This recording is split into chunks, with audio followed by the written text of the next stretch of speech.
oosh, oosh, oosh, oosh. I don't know what I've done. Why is it doing that?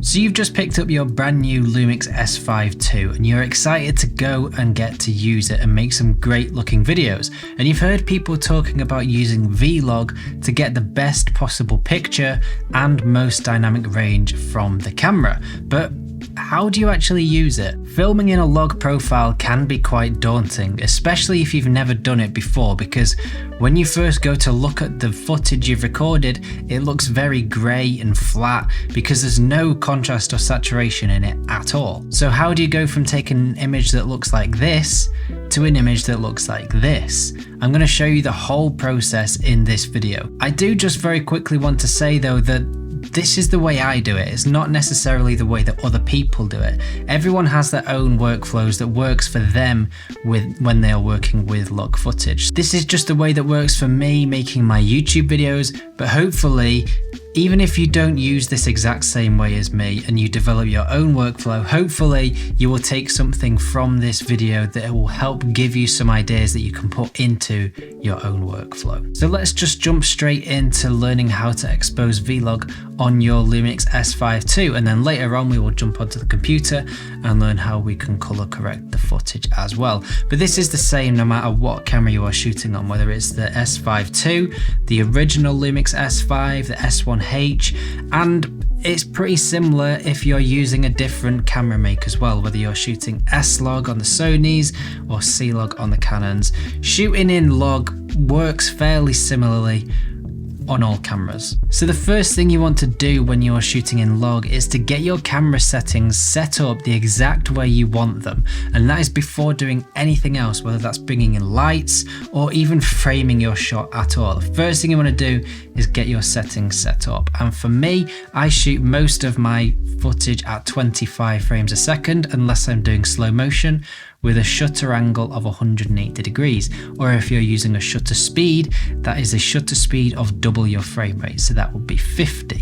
And my ISO is at the base ISO when shooting in Vlog, and that is 640, and that allows me to get the most dynamic range in the shot. The Lumix S5ii has 14 stops of dynamic range when shooting in Vlog, and that means you can go from -8 stops in the shadows to +6 stops in the highlights and still be able to get a clean image between that range. If you then go above +6 or below -9, you start crushing the shadows and clipping the highlights, and that's what we want to avoid as much as we possibly can. But with 14 stops of dynamic range, that is a fair chunk of dynamic range, which means we can get some incredible looking footage. So as long as we're sticking within that range, we know we're going to be able to get a clean image from it.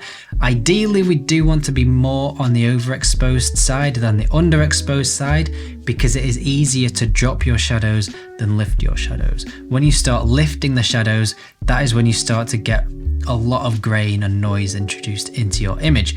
But all of this will become clear when I show you how to expose the footage on the back of the camera, which I'm going to do now. Right, so I have just swapped places with Holly very quickly. She's sat here being filmed by the Lumix S5 Mark II, and I am also filming the back of the S5 Mark II on Holly's Sony a7R II, so you can see exactly what I'm doing with the camera here. So for demonstration purposes, I am going to increase the key light using my app so it is very, very overexposed. And then if we look on the back of the camera, just here, we can see we are one stop overexposed, but that is an average of the whole frame. So what we want to do is use this little tool here in the top right corner. You should just be able to see it. And this is the luminance spot meter.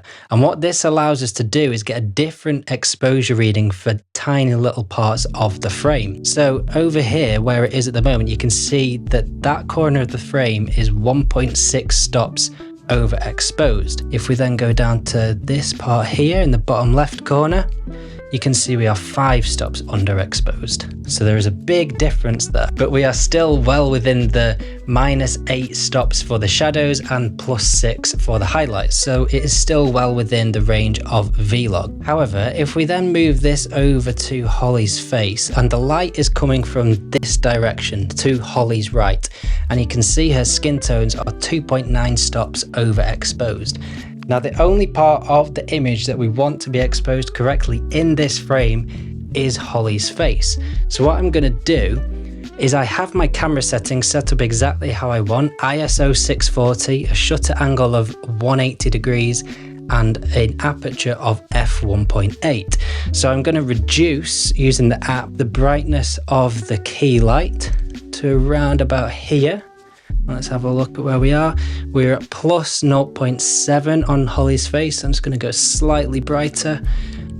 Plus 0.9, around about there is perfect. Now what that means is Holly's skin tones are perfectly well exposed for use in vlog, and if we go to the backgrounds, these should still be the same. So we're around about 5 stops underexposed there, and plus 2 stops overexposed in the top left corner, still pretty much exactly where we were before. However, as we mentioned, Holly's skin tones are perfectly well exposed, and I'm not worried about the background at all being under or overexposed. If I did want this part of the frame here to have more light in, now that Holly's face is perfectly well exposed, I could potentially add more lights in the background if I wanted to, but I don't want to. I want it to be quite a moody look. I'm going for a side lit image, so it's quite Rembrandt-y with a bit of shadow on Holly's left side.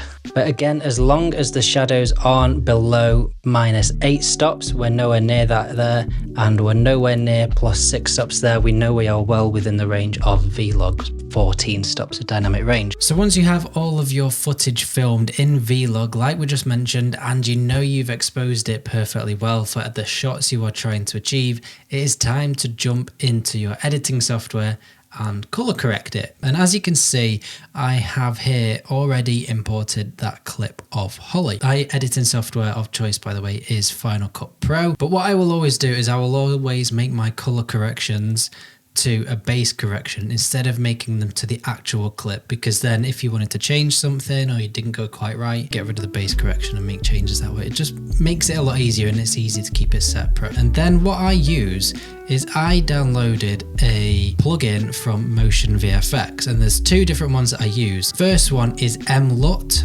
The second one is M-Film Look, and they do almost work the same as each other, but MLUT is free. M-Film Look is, I think it's about 150 quid, but it is so worth it. So I'm going to go with M-Film Look just for this example. So I'm going to drag that onto my base correction. The first thing that I'm going to do is go down to where it says Convert Rec 709, because the footage that we are looking at right now is log footage. So it looks very grey. As we mentioned before, there's no saturation, no contrast. So what we need to do is convert this log footage to a Rec 709 image. And we do that by going into here and using a conversion look. And because I filmed this on the Lumix S5ii using Vlog, I'm going to go down to Vlog, and we get 4 different options here, and you basically just choose your favorite one. I usually tend to go for Vlog V1 and click on that, and instantly you can see we've got a lot more color, we've got a lot more contrast and saturation, and it's brought a lot of detail into the image.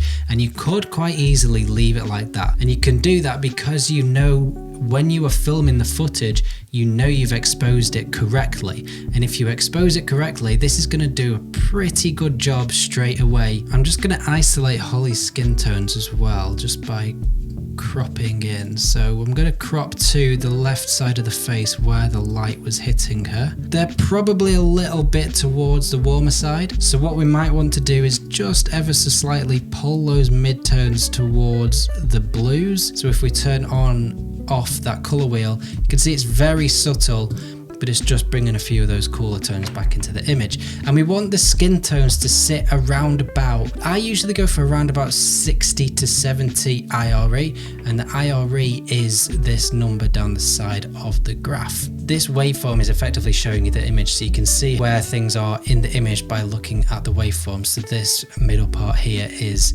Holly. This is Holly in the graph. So you can see our skin tones are set perfectly well. And what we might want to do now is go back into our Film Look plugin. And maybe we want to just slightly raise the highlights. So we're going to go to the in white, and we're going to raise them to around about 100. I think that there is pretty much spot on for the exposure. And that saved a lot of time because we know we've exposed it perfectly well in camera as we were shooting it, and that saved us time when we've got to the edit. So if you just wanted to correct your vlog footage back to a Rec 709 image, it is as easy as that. We've basically just dragged on a plugin from Motion VFX and made a couple of slight temperature adjustments using the midtones and then slightly raised the highlights, and it's as easy as that. That can be all you do. You could quite easily leave your footage like that. It just looks really nice and natural and clean. There's plenty of contrast and saturation, and you could do all of this yourself using the color wheels from scratch to correct your log footage to a more natural looking image. However, using a conversion LUT just helps save time. I liken it to using a preset in Lightroom. It's not quite the same as that, but it is a good starting point to then make a few tweaks and get a great looking image. I wouldn't just whack on a conversion LUT and leave it like that. There's always going to be a few fine adjustments you need to make. But then what's great about this plugin from Motion VFX is we can go one step further, and it has also got LUTs built into it as well. So if we enable a LUT, you can see that that has added a color grade on top. So we've already corrected the footage using that correction LUT, and now we can add in a grade. So Motion VFX gives you all of these options, and there are others that you can buy for it as well if you are interested in that. The one I tend to go for at the moment is Larkspur, and then I will adjust the intensity to around about where I like it. You don't always want to use it at 100. In fact, it's very rare that you will use a LUT at 100%. 45 to 50, let's say. And if we turn that on and off, you can see it's only subtle, but it's just adding a nice little grade on top of your image. And then if you really wanted to, you could go for a bit more of a classic-y film look by adding in some aberration or lens blur. It's always nice to add a little bit of film grain. You can see the grain is just very nice and fine in the background, and it just softens the image a little bit. One last thing I always like to do is just add a bit of a vignette. We don't want it that extreme, so we'll just reduce the intensity and reduce the range as well. And then if we turn that on and off again, you can see it's only subtle, but it makes a big difference to drawing your eye to the center of the frame. And that pretty much is how I would color correct my vlog footage. It is nice and simple. I don't like to overcomplicate it. I know if you are color grading and color correcting, you could go into it for hours and hours and hours. I do like doing that, but at the same time, I just want to keep it nice and simple as much as I possibly can. So then if we turn this base correction off, you can see that is where we started, and that is where we ended up with a nice, natural, contrasty, saturated image that looks real. It doesn't look edited, it just looks natural, and we've got a little bit of film grain in there.